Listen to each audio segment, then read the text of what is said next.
Hi, and welcome to the Thinking Out Loud podcast. My name is Jendrek, My name is Masha. and we are two English teachers who do what this week? This week we record an episode. All right, As we're of recording your every- episode, your favorite episode. All right, Yes. great. I started listening to Joe Rogan's new episode, and there's Lex Friedman. I don't know the guy. He's apparently he's very popular, but they are talking about, guess what? The AI, of course.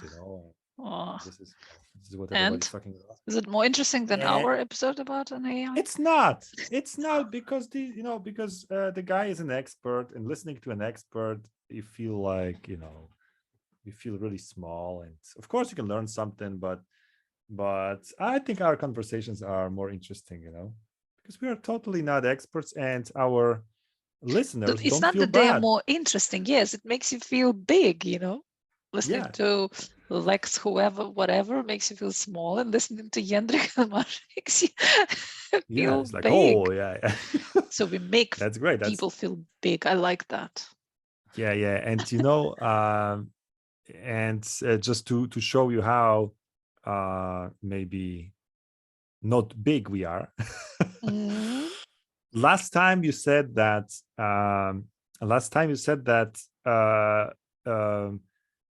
jealousy actually contains part of admiration. Or you said that admiration is like part of jealousy. If you're jealous, then you must somehow admire the person. But I'd say no, because we mixed up, I guess, jealousy with envy. I guess if you envy someone, yeah, there's admiration for sure. But jealousy, if you're jealous, you think that this is, let's say that you're jealous. I don't know. You're jealous because of a girl, right? And there's another but guy that's who's different, of course. But let's say if you're jealous of you're another jealous teacher of living... because this teacher has more students, I don't know. But you don't admire the person. You say she's or he's, piece of blah blah blah, And she has most. She doesn't deserve it. He doesn't deserve, but somehow he. But your opinion about the person you are jealous against, or I don't know how to say that. You're jealous of somebody. Yeah, but you're not jealous. Okay, yeah, you're jealous of that teacher, or you're not jealous of that teacher. You want this, let's say, number of students that they have, but you're not jealous. You don't want to be, because this is the key difference between jealousy and envy. Because if you envy the teacher, then yeah, you'd like to be like that teacher. Oh, I envy you. I'd like to have a car like you have, or the skills that you have. You're right. Yeah. But if you're jealous, you totally disrespect the persons. Like, so I don't think it's just, a postscriptum to what we were talking about last week. So I don't think that if you're jealous, you feel any kind of admiration, or that admiration is part of jealousy. I don't think so. It's part of envy for sure. But I don't think it's part. Jealousy is really toxic, and it's kind of anti-admiration, It's like, who is that, Okay. Who are you to be? Yeah. Because, it's funny you've been thinking about this episode, because I've been thinking about it too.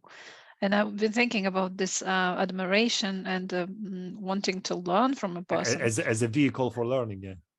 And I've been thinking that it might be actually, it's so dangerous to have this power over somebody when they admire you and want to learn from you. You can basically you teach them whatever. Yeah, bad things. Right. You're right. And you can misuse it. I mean, having this. But then again, it's admiration. But you know what? I think this is exactly what happens to a lot of gurus. I mean, I don't know if I should call them gurus or fake gurus or whatever. People who somehow raise to some ranks, and they have a name. They made a name for themselves. And then I've had classes with people like that, I mean, people from, the front pages of newspapers, people who are on TV and so on. You had classes with celebrities? I did. You mean you taught them? No, I mean, I was You their learned student. from them. Yeah, Okay. I'm talking about university. Yeah. Okay. Did I actually ever teach any celebrity? Not really. But there are some people who were Well, like we are more popular. celebrities now. Oh yes, sure. I mean, You teach sure. I me. mean, yeah. but you know, and I think that this kind of position, that if you make a name for yourself, and then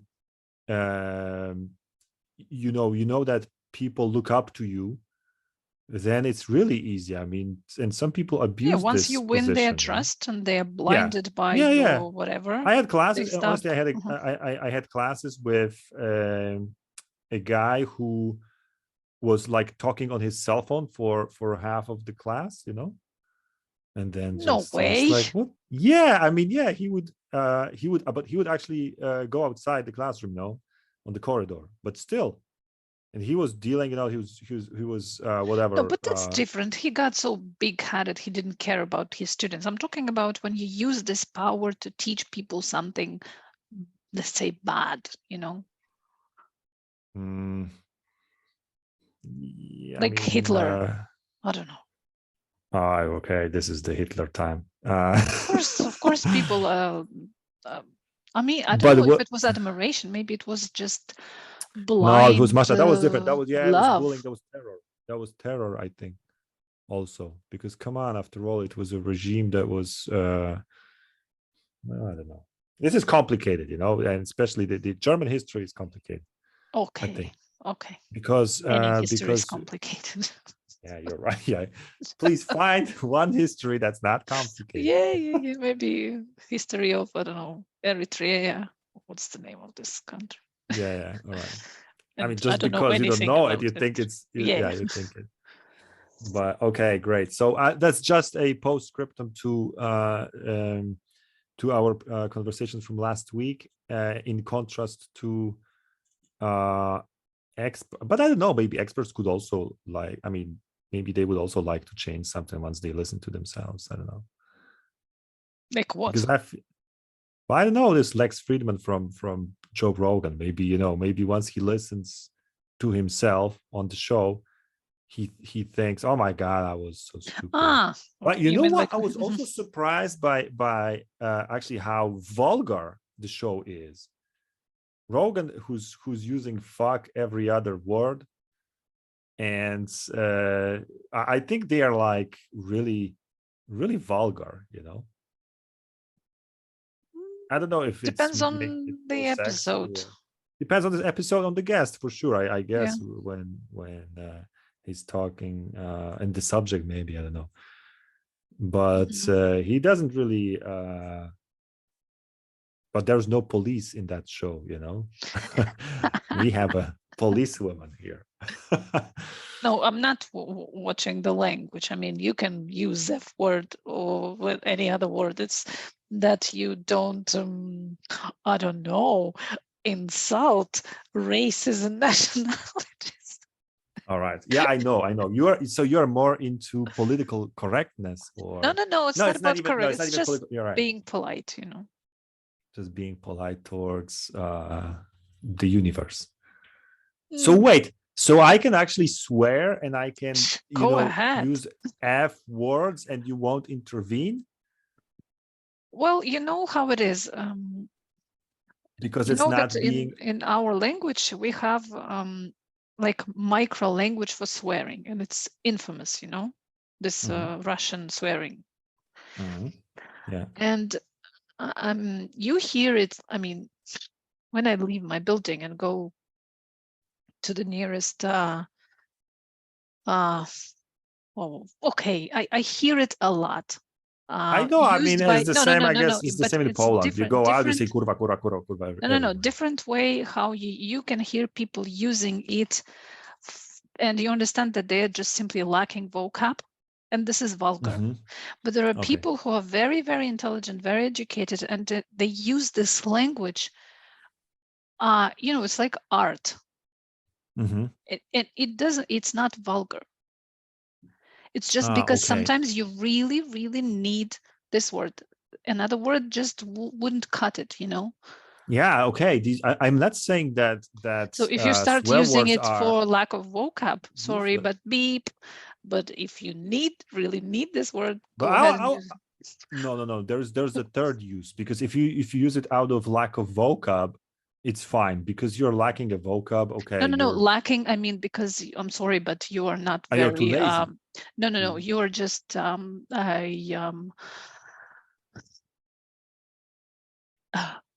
homeless, we're not educated wino, you know.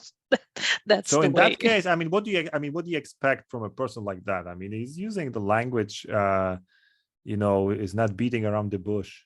It's just, No. It's not that he uses it as an interjection after every word, you know. There is nothing to but listen to. but There's no but who's more vulgar, the uneducated and homeless? Why? who's using swear words, or the educated and brought up in the so-called good family, swearing like every other word? Who's the no. other? They don't swear every other word. They use it when it's really, really, Necessary. needed. Yeah. Well, fine. I hope I'm using also the swear words that I use. I'm also using them, I hope, when they are necessary. Maybe I'm abusing a little bit, but it's also funny, because swear words are funny. I'm not really, I don't know anything about Polish swearing words, but in our language, it's like a micro language, This is a micro language. It's like a separate language for you, how you can build sentences using only these words. I think, I mean, Polish swear words are pretty flexible too. Yeah. There's a verb pierdolić that is extremely flexible, because it normally means to fuck, but by adding certain prefixes and suffixes, you can turn it into a work of art, really. I mean, you can explain the whole universe using just this one word. Yeah. Okay, so you have the same. All right. Okay, I get it. Fine, but this is really interesting. Who's actually being vulgar? The person who is using swear words and is being very, very, let's say, straightforward or simply vulgar, or the person who is actually talking in, let's say, parliamentary language, but I don't know, is inciting hate or something like this. I mean, by saying some Why necessarily racist, inciting hate? I know when you're racist and and you talk I know, bad things about other races, or you I don't know, put them on some sort of a hierarchy, No, I mean, just because the concept, I think that the concept of the Übermensch, the whatever is the translation, Übermensch, I think it's in itself, it's kind of racist or nationalist or whatever. Yeah, but I mean, you, for example, using this not being a swear word itself, on a show, because on Übermensch the is not a swear show, word. is it vulgar? Not necessarily to incite hate or whatever. You just use it because you find it funny or whatever. But you talk about witty. swear words. You talk about swear words, and I'm talking about concepts like Übermensch or something like this. Yeah, but why? I mean, we started with you swearing on the show, and is it vulgar or not? Did I actually start this show by swearing? No, you said that I'm watching, I'm the police, and is it okay to swear? As long as you don't incite hate, you can swear. Exactly. So, and my question is, who's more vulgar, the person who incites hate or the person who uses swear words like a comma? Yeah, but why do you have to contrast this and this? We started with my winos, speaking the language, basically, and you. I see you avoid very cultured. You avoid yeah, very cultured. As far as I am aware, well-educated person using a word or two. Why not? But you you may do it in a very, witty way, or you may do it in a vulgar and stupid way. Yeah, Sure. That's what All I'm right, saying. fine. It's So, like art. all right. Don't see Great. where hate comes in exactly. No, because I But wanted maybe to I'm say just, who. I have a Masha, look. splitting headache, and I don't understand what you're saying. You too have it? I'm suffering from headache since yesterday evening, and it doesn't wear off no matter how many pills I take. So it's Strange. something in the air, Something in the air, or the sun. Actually, I don't know. It's maybe. the 1st of February or whatever that is. Yeah. What is it? I mean, what's the date? All right. Anyway, what I wanted to say, just to what a nice intro we have today, Yeah. But I just wanted to say that you would sooner react if I said something racist yes. or something like that than if I actually swear. That's all I wanted that's what that. Okay, now I see your point. And you find the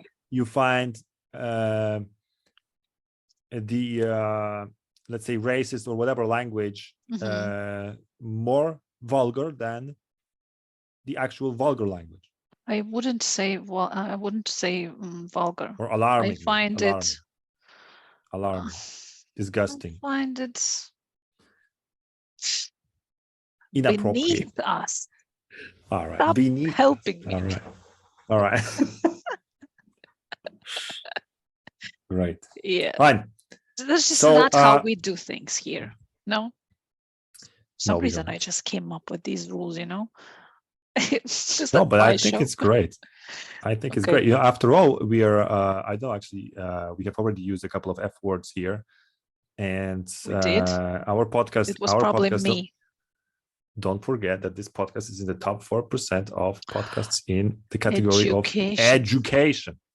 Okay. What are we actually educating people in if we swear? I don't know. Great.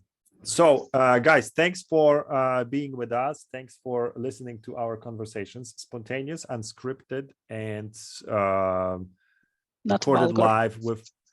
Not vulgar. I mean, I definitely compared to Joe Rogan. I'm totally not vulgar. Okay. So so that is what I wanted to say, that it's totally unscripted and recorded live with zero or close to zero editing. So you have to give us the credit for that, for being lazy like that. All right. Fine. Masha, what do you think about going to the Thinking Out Loud proper, which consists of normally 2 rounds? I ask you a question, then you ask me a question. This is how we do things here. Yes. We ask difficult questions. I'm serious. I mean, they are difficult. Okay.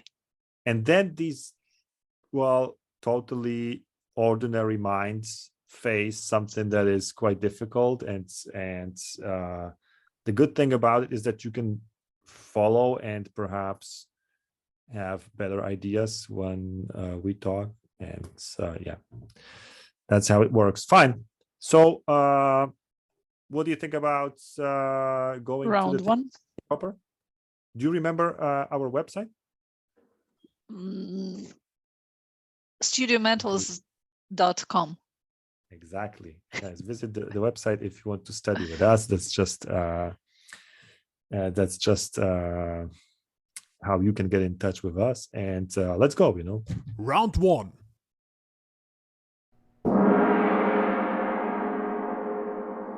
Right. Who do you think has brighter future? A coder or a stand-upper? A brighter future in the age of AI? We are back to the discussion about AI. You're right. I didn't know. I didn't even realize. But I mean, yes.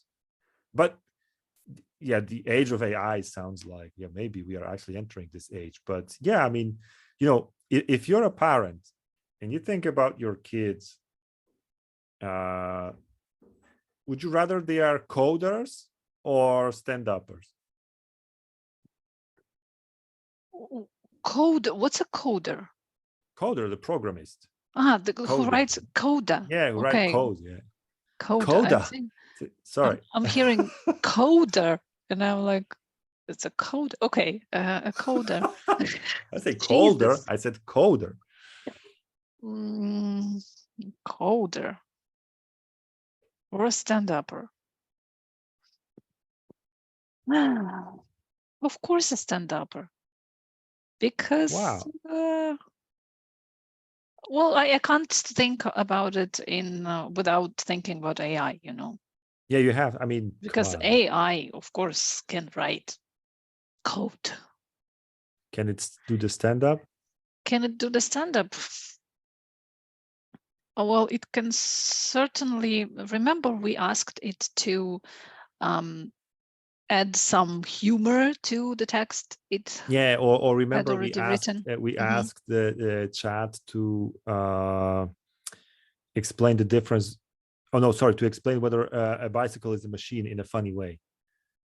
Yeah, in a funny way. So quite clever. But I think it cannot create new jokes. It can only, find jokes. That was my impression. Yeah, but yeah, there's also something like situational jokes or something that I don't know if this is actually creating jokes or they just, you just no. I think humor, and making jokes, it's a hell of a job. I mean, there is lots of cultural references, and then people from one country might not be able to understand your joke if you're, So I don't think a machine, well, at least at this point, I don't think it can do it. It's so nuanced. You're right. I mean, perhaps humanity can hide in, but before I had so many hideouts, but they are being destroyed one after another. And I thought that, for example, the Polish language, which is difficult in itself, could be an obstacle for a machine, to master. Because come on, it's this, but it turns out that it's totally not a hideout. I mean, this language can be codified and the machine can learn it. Mm-hmm. It's only a problem if a human learns it. But again, I don't know much about coding, Well, you learn a language, coding language, like Java or JavaScript, or there are so many of them. But again, you can, if it's a language, then you can be I don't know, Dostoevsky, or you can be Masha, coding Dostoevsky. I mean, I can also write something, but I'm definitely not, a great writer. So maybe in coding, it's also the same. Like I don't know much about coding. So if you become sort maybe of an there are artist codes that coding, are, masterpieces. Yeah. There are, I guess. Mm-hmm. There are. I mean, they are succinct. They are, Elegant. Elegant, exactly, and they look like poetry. Maybe. And there's also coding that, but okay, but what does would you say that becoming a coding poet is maybe the way out? Coding poet. Yeah, so that you don't have to worry about your workplace in the future. I think that's our future. We will just have to become really, really good at what we do in any sphere, and then it will be difficult for a machine to, to copy you, maybe like that. Or to replace you, but this humor thing, it's this language of humor. I mentioned, I said, cultural references, but actually language is also, I mean, there are different languages in different countries. So why can't they master humor, machines? Yeah, because humor is I think about playing with the meaning. Yeah. And that is maybe something much more subtle than just the syntax of a sentence. I mean, because you for example, you can use the meaning of a word in a way that is surprising or there are some paradoxes. I mean, it's a very, very subtle work. But can a machine actually understand the figure out this algorithm, by analyzing countless jokes, and because we also have, I don't know, in our language we have jokes, we call them anekdote. Actually, it's a false friend. It's an anecdote. And there are like websites like anecdote.com.ua, and you would go there and you would be offered sections like jokes about men and women, jokes about nationalities and stuff like this. So I think a machine can and it's another kind of analyze that this is funny, the object of, and but why is it funny, yeah, but that is when you talk about jokes. But a stand-upper is not exactly telling jokes. Yeah, they're on not the scene. exactly. It's more like, there are some observations from daily life, some paradoxes, some kind of even everyday situations that are being seen from a different perspective. Yeah. And I don't know actually if the ability to see the absurd in something, if this is something that is teachable. But I don't know, does it actually take a lot of brains to see that? I don't think that a comedian needs to be really clever. I mean, they have to be clever. No, they have to be. They have to because be, the jokes will be, just crude and. But do you think that Louis Define was super clever? Well, he was not a stand-upper. He was an actor. Oh, he was an actor, but he was a comedian, and he was actually funny. I mean, yeah, really but funny. His face, his gestures, his everything. Yeah, well, yeah, but he is, he's what we say an actor of one role. You turn on any film and he's just being himself, I guess. Yeah, he's just being Louis Define. Yeah. And believe me, I've watched, because of this tradition we have. We watched other films with him, and it's every time it's just the same, body language, the same, everything. You're right. He was playing like one role, in fact, whether he was a gendarme or whoever. You're right. But does that speak against him? I mean, doesn't mean that he wasn't funny. He was funny in all of these movies. I mean, you can't get enough of that, in a way. No, but he didn't. Yeah, I believe that he didn't write texts. Well, I don't know if he did, but I think he's just an actor. And we talk about stand-uppers who. What is this guy who was Ricky Gervais? Do you know them? Yeah, I know. He's like very politically incorrect. Yeah. And I think he's never gonna host Golden Globe again after what happened last time. But you have to be intelligent, because witty is funny and smart. Yeah. If you lose smart, you will be just vulgar. You were just vulgar, yeah. And there are, and that is, the secret also of swearing in the right places. Yes. So that you are not just vulgar. I mean, but if you do it right, you're just funny, not vulgar, but funny. You're funny. You're witty. Yeah. You're witty, yeah. And this wit, actually, yeah, it's the combination. You're right, of smartness and tact and many other things. Well, I'm not sure about tact. So I think when machines become witty, it's the end of us. It's the end. It's the real end of us. And then, yeah, if they start doing stand-ups, it's over, and they are able to, to make you laugh, but not laugh out of pity, like, what a poor machine, it's but truly, make you laugh. All right, so you would recommend your children to be stand-uppers rather than coders?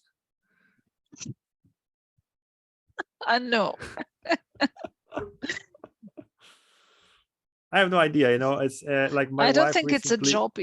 I think anybody will more or less anybody can be a coder. I mean, you can teach a person. Maybe you will not become Dostoevsky of coding. Why do we keep using Dostoevsky? Give me like say Da Vinci, all right. Da Vinci of Goethe, yeah. Jeez. See how ingrained it is, this propaganda. Yes. You will not become Da Vinci of coding, but you will be, more or less decent. You can, I mean, anybody. But, given sufficient, I guess, practice. Yeah. But to become a comedian, I think you need to have you either have it or you don't. I mean, you can develop it, but if you don't have it, there's nothing to develop. Some people just don't have sense of humor, and that's it. Can you teach it? But even if they are clever. Yeah. You see? So you see, wittiness, it's clever plus funny. If you're clever, not funny, sorry. If you're funny, not really clever, sorry. So it's a combination. What do you need to be funny? Oh gosh, it's another question. I mean, it's not fair. No, I know it's not. Sorry. Doing the heavy lifting today. I'm thinking out loud here. Okay. Because I think my working hypothesis is that to be truly funny, you can't take life seriously, or you have to see the eternal tragedy that life actually is. And once you turn accept it into comedy. Yeah, because what else can you do with life? Life is tragic. It really is tragic. We die at one point, whether we like it or not. And the only thing that you can do is to make fun of it. It's the only escape from this hell of existence. Or enjoy it, just.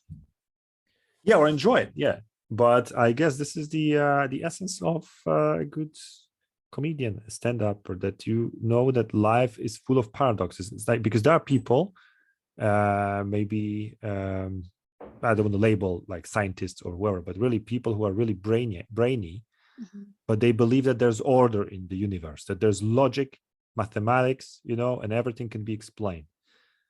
But that's just but that's just one point of view, and I think sooner or later you find how actually untrue it is, because life, I mean, even if there is logic in the universe, I mean, the movement of the planets and everything, but then then the universe meets humans, human bureaucracy or other things, how can you keep this straight face? But actually, why are they mutually exclusive? If I believe in the order of things, how does it prevent me from being funny? I mean, believe and at the same time make fun of it. How orderly everything is, Why not? To mock the order. Yeah. Yeah, but I think but life's not really fair and square and yes. No, it's totally not. It's we have a tendency maybe to think like that, but it's totally not like this. It's the same, in sports. You have a great team facing I don't know, really bad team, from the bottom of the league, and everything can happen, because there are certain emotions, whatever, team spirit, whatever, bribery. But you know what I mean. Yeah, but it's not like life is total chaos.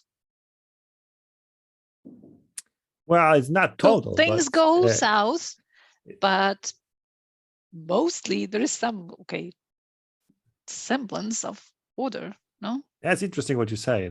Semblance of order. Yeah, but I think this order is in your head. Outside, if you just leave it, I mean, imagine not sticking to any rules, whether it comes to diet or whatever, really, whatever.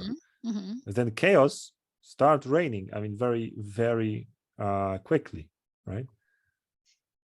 Life becomes kind of no matter what, if you don't stick to any rules. I guess, you know, for it's in our nature, we like to have rules, but we also like to break them because there is otherwise no fun in it.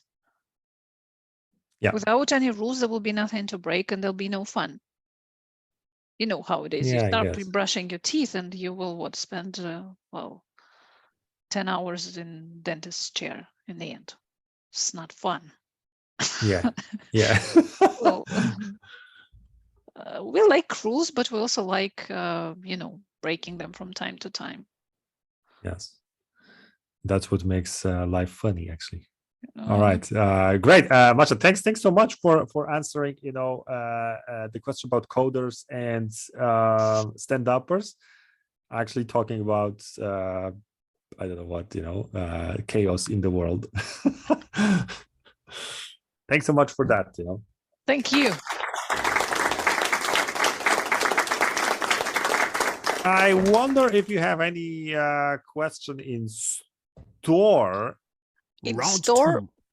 In store, of course, because the store is huge.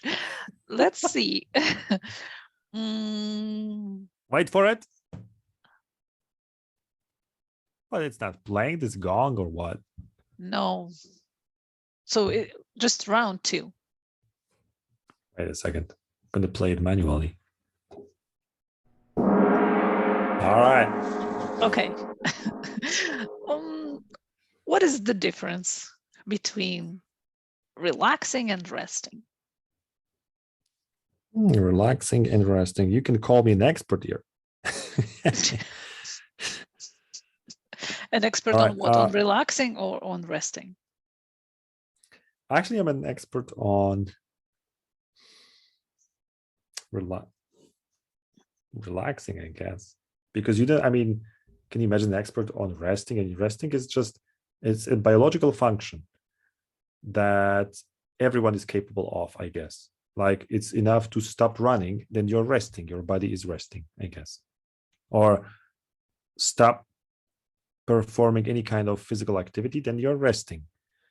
Go to sleep, you're resting. Your body is resting. So I don't think you can be like an expert on resting unless some kind of a but we go to great lengths, you know, organizing our rest.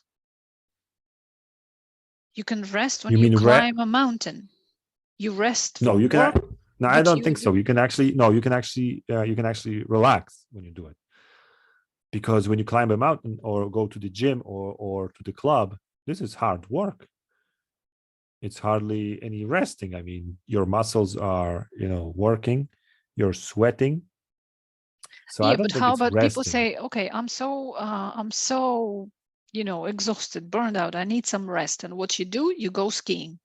I need some rest from work or from my office or from my boss.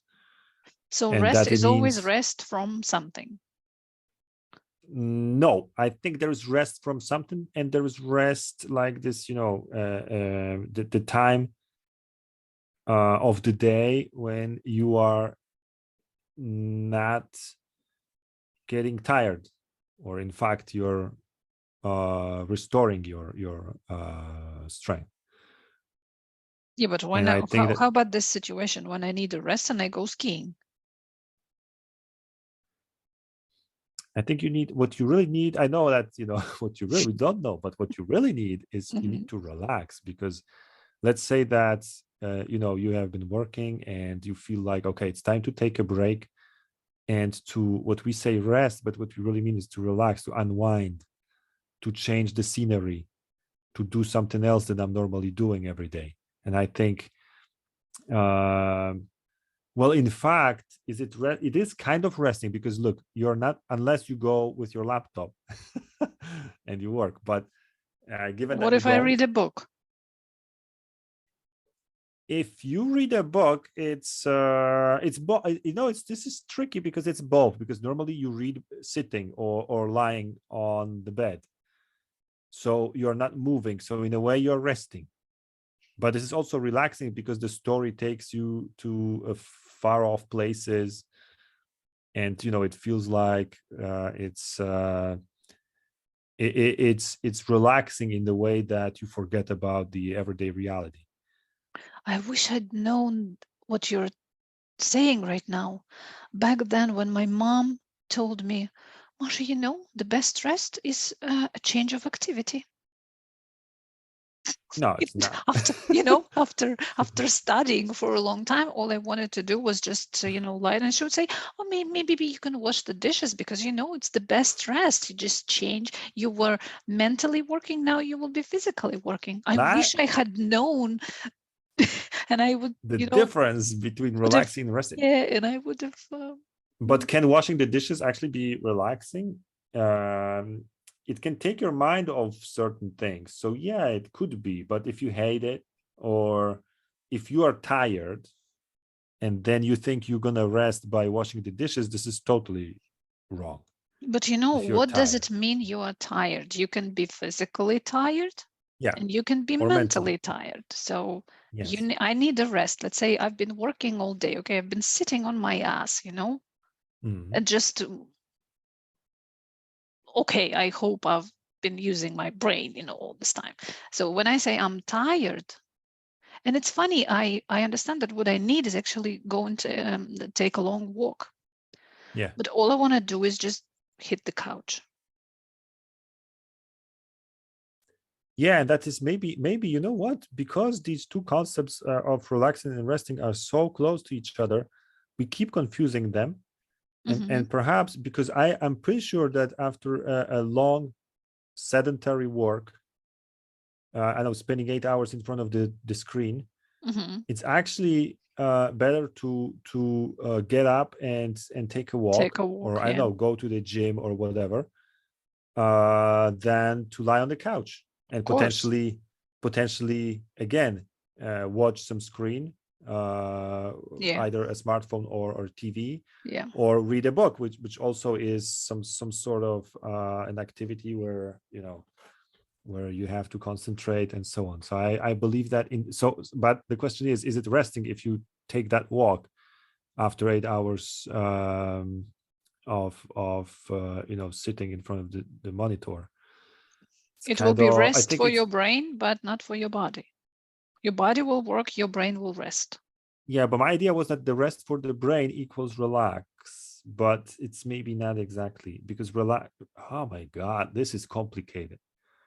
Because there are, like, look at this, you can rest, your brain can rest, you can rest mentally and rest physically. Yeah. You can relax mentally and relax physically, because what else is a massage?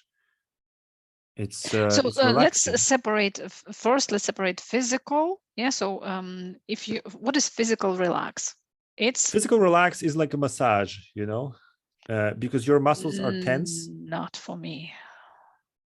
If you talk about proper massage, people waiting in the corridor for their turn are usually scared off by my, because it's so painful. I mean, it depends on who's doing it, I guess. I mean, you're right. But I think, look, what is the aim of massage is to relax your muscles because they are tense. Yeah, but sometimes it involves, very often, if they are hypertense, it involves a lot of pain. Well, it hurts because you have to, untangle them. Yeah. So, it's, but still, this is physical relaxing. I mean, do you have any other way? Yeah, wait a second. Drinking alcohol, when your muscles also relax after that. And it's true. I mean, your muscles relax after a dose of alcohol. Yeah, but people don't use alcohol to relax their bodies. They use alcohol to relax their minds. Their minds. Yeah, to switch off their minds. You're right. But I think, I wonder if this is connected. What about yoga? I hope yoga is not painful. I mean, it might be, but well, it's not painful, but it's not really, easy. I mean, if you do it properly. Okay, but some stretching, it's relaxing, isn't it? I mean, physically, let's talk about this physical sphere. This is physical relax. No. It's not too No. demanding. I mean, you know, Come you don't on, you sweat. haven't done it properly. You sweat. I haven't and done it at all. your muscles are shaking because there is tension. For example, you stand in this same position for a minute. All right. It's it can be demanding if you know what you're doing. So you give me an illustration for physical relaxing. If it's not massage and yoga, then what? It's at the end of a yoga class. You have this shavasana. It's a dead man. It's translation shavasana. It's a position of a dead. When you just simply lie on your back, that's physical. That's relaxing. So I think I do the physical shavasana at relaxation the end is of the when day. you don't do anything. Your body is still. And you call that relax, physical relax? Yeah. I'd say this is pure rest. Physical. I remember. Okay, then what is physical rest? I'll tell you, because during my university years, I shared the flat with a Nigerian, and she was able. It was surprising to me. Sorry if this sounds racist. A white man, you know, because she was able. She was working really hard because she was working in the kindergarten during the day. In the afternoons, she was studying, and then she had the weekend courses, you know, university, and so she was working really hard. And then there was, of course, the church choir, whatever, you know, she was all the time involved in something. But she was able at times to be just lying and doing nothing, like purely nothing, just, you know, just being there physically, but like watching the ceiling, you know. Wow. And once I saw that, I was like, wow, this is strange, because when I have a time like that, I mean, I instantly grab a book, newspaper, I read, I school myself, you know. Or listen to music at least. Yeah, I do something, because, you know, watching the ceiling is something that is kind of unbearable for me, you know, unless I'm really, I don't feel well, but given that I'm not sick or something, you know, or even if I'm sick, I don't know if I'm able to. You would just fall asleep, yeah. Oh, fall asleep. Well, I would, yeah. Yeah. So, you know, you see the and this was when I noticed that, wow, she's able to like switch off totally and do nothing. And this was when, sorry for the racist stuff again, but this is when I thought that we, I mean, the white Europeans, we are just too, I mean, we are so busy at every moment of our lives that even if there's a time to unwind, we just, you know, we just do something. We read, we scan, we employ our brain until, you know, late at night when we finally go to sleep. So our brain never rests. It's restless. Yes, it is. It never rests. We don't actually give it that chance. But, and it doesn't. So sorry, because in my opinion, this, you know, lying on the couch and watching the ceiling, this is like pure rest, because the body is not moving. The mind, I don't know what the mind is doing, but I would have to ask relaxation. Hanya. I wonder if Hanya is listening to this. Probably not. But not relaxation. No, this is not so much. I mean, I don't know what is relaxing about watching the ceiling. I mean, relaxation is you're the not opposite. Laughing, It's the opposite of tension, and rest is opposite of work. It's a great point, you know. And I was thinking, you know, could you actually, because if relaxation is the opposite of tension, is it the opposite of focus? Mental relaxation, you're not focused, because, you you're know, relaxed. because look, so when your mind wanders around, just wanders, not around, just wanders, you're not focused on anything, it's resting or it's relaxing. Sorry. I think it's not, you know. And it was, I think, one of the philosophers, Erich Fromm or someone, who noticed that you actually rest or relax, I can't remember that, when you concentrate, you know. And that's why, Masha, our classes sometimes, when when we have people who come here after a day of hard work and they are Relaxing. being asked a question that is kind of demanding, these questions like relax and rest. And when they suddenly concentrate again, because they've been deconcentrated for a period of time and so on, and when they are able to get their stuff together, and concentrate, it actually produces the feeling of relaxation. It's like, I know where I am, I know what I'm doing, I'm reflecting. And it's sort of, I compare this to holidays in, I don't know, some kind of a paradise island, where, there's sunshine. It's not really a great place for concentration, because it's hot, because, it's carefree and so on. But I'm not sure if this is the best place to relax. It's a good place to rest maybe, but not to relax, because you can't really focus if you're in Sharm el-Sheikh in Egypt. I'm not sure that's how our students feel at the end of our classes. Have you ever asked anybody, was it relaxing? Hell no. Is it feel relaxing? No, of course not. Maybe it's interesting. Maybe it's, I don't know, engaging, whatever. Feels nice, but fun, but definitely not relaxing. But I think that focusing, in fact, is relaxing, can be relaxing. That's why but then again, is relaxing like bodily relaxing, or is it mentally relaxing? I think because look, if you spend the whole day clicking around the internet and doing whatever, it's deconcentrating, right? You're deconcentrated. You of course you perform certain tasks, but But I hope you're focused on what you're doing, on your tasks. How can you do something without? If it's repetitive, you don't have to. Yes, you don't have to. And then you are being asked a question out of nowhere that is surprising. It's seemingly simple, but it's not. But wait a second, why do you get tired if you were never working, if you were doing some repetitive work that didn't involve any, straining? You get tired physically, I think. Oh, physically, just because you've been sitting all day. Yeah, because if you do something that is meaningless, or if you do something mindlessly, you lose the connection to the vital forces of the meaning. Whatever, I'm sounding like some kind of a. So you get mentally tired when you do something meaningless? Yeah, for sure. Do something meaningless for half an hour and you're tired, like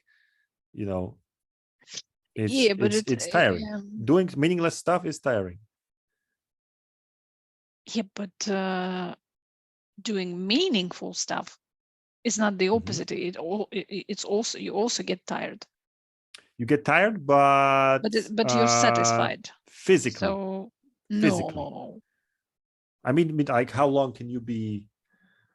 I'm sure you're tired at the end of the working day, but not physically. Why would you be physically tired? You've been sitting all day.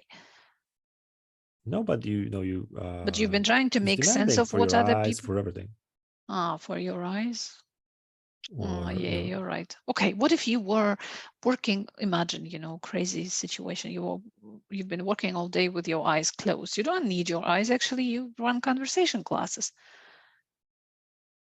Like, okay, let's take the eyes out of this equation. Your body would not have reason to be tired because you've been I've got a comfortable chair. You're right. Yeah, but you will be exhausted because you've been working all day trying to make sense of what people are saying. Well, I've been there, Yeah, sometimes running the class at, I don't know, 7 p.m., after 8 classes that you had before, it's like you're really running on autopilot. And you've been focused. You've been doing something interesting. Do you still get tired? And you need to rest. You need to stop doing what you and switch. So my mom was right. But your mom was right. You have to change and do the dishes. Yeah. Do the dishes. But I think, and don't tell your wife, I've been working all day, I'm tired. Yes. We haven't solved this difference between relaxed and rest. No, of course we haven't.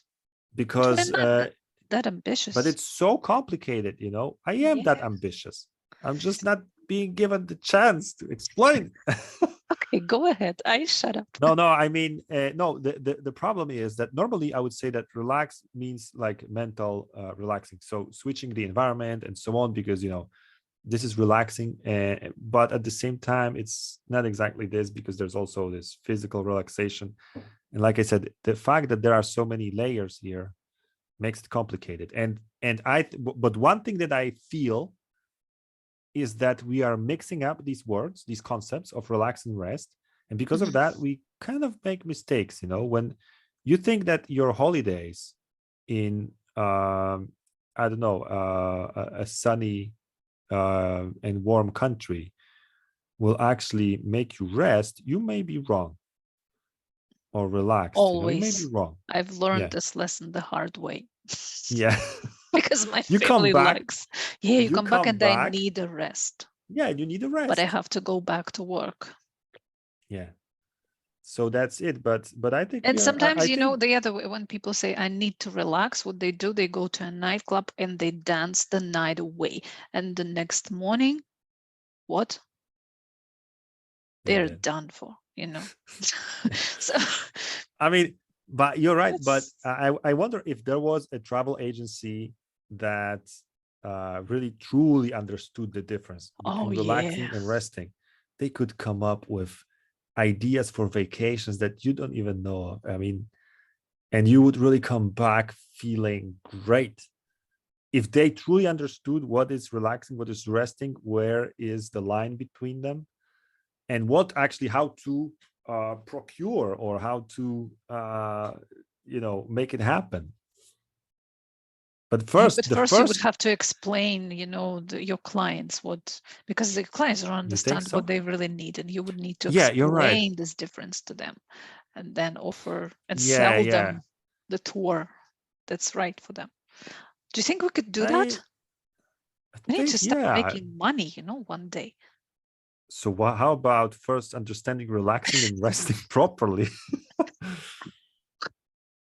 Okay, you can think about it, and next episode you will definitely come up with something. We should make it a tradition, letting ourselves rectify in the next episode whatever we screwed up at last time. Right. Thanks a lot. Thanks for everybody to listening to this and potentially following our lines of thinking, and perhaps you have a better answer to this relax and rest. Thanks so much, we Masha, hope for this question. Yeah, I mean, but I'll tell you, I said I'm an expert. I'm not an expert, but I know also that mastering these concepts could really lead to some powerful ideas materializing, in this world. Like I said, a travel agency that is conscious, I would even call it, a conscious travel agency. Okay, we have a name. The first conscious travel agency. We are not there to make money. We are there to make you feel relaxed and rested. Okay. Right. So thanks everyone for bearing with us. I hope somebody listened to the end. Do you think it was a good episode? Do you think we should put it online? I think it was great. Okay, beating around the bush, not knowing anything about anything. Well, that's our job, Oh, is it? So our job is not knowing anything about anything? Yeah, it's actually stimulating others to think for themselves, So we are there for you, being as small as we can be to make you feel bigger. Yeah, that's a nice occupation. Okay, right. So that's it. It was another episode of the Thinking Out Loud podcast. Stay tuned for the next one. Bye.